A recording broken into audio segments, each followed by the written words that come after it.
Well, good afternoon. I'm Vice Mayor Blueball, and we have a great tool we're excited to unveil to the community today. Transparency and community engagement is a key pillar of focus for the mayor, the city council, and myself. In the past few years, we've increased efforts to engage the community on platforms easiest for them. Social media town halls, via email, by beginning to live stream our council meetings and our district advisory boards, and much, much more. Today, we're excited to unveil a new tool to help residents weigh in on how we spend our tax dollars. We're launching a new budget simulator tool that will allow residents to help us make those budget choices. To tell us more is the Director of Finance, Sean Henning. My name is Sean Henning, and in my capacity as the city's finance director, I keep a watchful eye on how the citizens' funds are spent.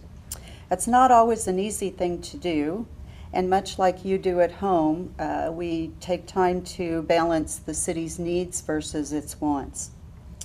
The city budget is very important because it directly or indirectly affects every citizen in the City of Wichita. The budget is a plan that sets the priority and sets property tax rates and determines the level of services that are received by residents in key areas like public safety, the ability to drive safely and efficiently on our city streets, and in countless other areas that affect quality of life. The importance of the budget cannot be underscored, so the city would like for all residents to be involved with our spending plan from beginning to end. This year, we've developed a new tool that will give you a voice in helping to make some of these tough decisions. And here to demonstrate the city's new online citizen engagement tool, which is the budget simulator, is our budget officer, Elizabeth Goldtree. This page shows the City of Wichita budget simulator that we're going to be using this year in the budget process. It's going to be open today until June 15th, so there's plenty of time for residents to log on and let us know what they think. It can be found at wichita.budgetsimulator.com.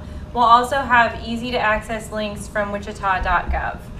If you scroll down here, it just says, have you ever wondered what it's like to balance the City of Wichita budget? And this is your chance to find out. So we've got it up for a week and you can get started and move from there.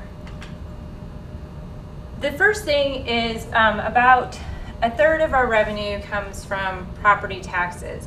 And so we've got down here at the bottom, that is an average property value in the City of Wichita. If you know your value of your own property, you can enter that in there. For this, we'll just keep the average going. Or if you want to know exactly what yours is, you can go to the Sedgwick County Appraiser's website and find out there. So when we get started, up in the top right hand of the screen, that is your City of Wichita property tax bill. I realize that might be a little different than what you see when you get your property tax bill in the mail, because your property tax bill from Sedgwick County is actually for the school district in which you live, Sedgwick County, and the City of Wichita. This is for the City of Wichita portion of your tax bill. So what you can do is on each of these services, we've got 40 services grouped together. You can slide to the right to increase services, and as you do that, you notice that the text on the side changes, and if you click the More button, you get to see more detail about what happens. Or you can slide to the left and decrease services, and again, it gives you a description of what would happen if that were the case. And you see, so if you were to reduce fire and medical response by 10%, your savings on your City of Wichita property tax bill for an average home in Wichita would be $17.30. So we'll show you a few more of the options available. So we've also got them for police, so school resource officers. We have library, arts and culture, and transportation. So once you've finished it up and you feel good about where you stand, you can go to the review and finish button here at the bottom. It gives you a summary of the impact of your choices. And so if you feel a little shaky about that or want to do some more work, you can go back. When you're ready, you can submit your budget, We ask you a few questions just to get a feel for who's participating in the online budget simulator. They're all optional except for your zip code. And we could just click in 67202 at the top because that's where we are.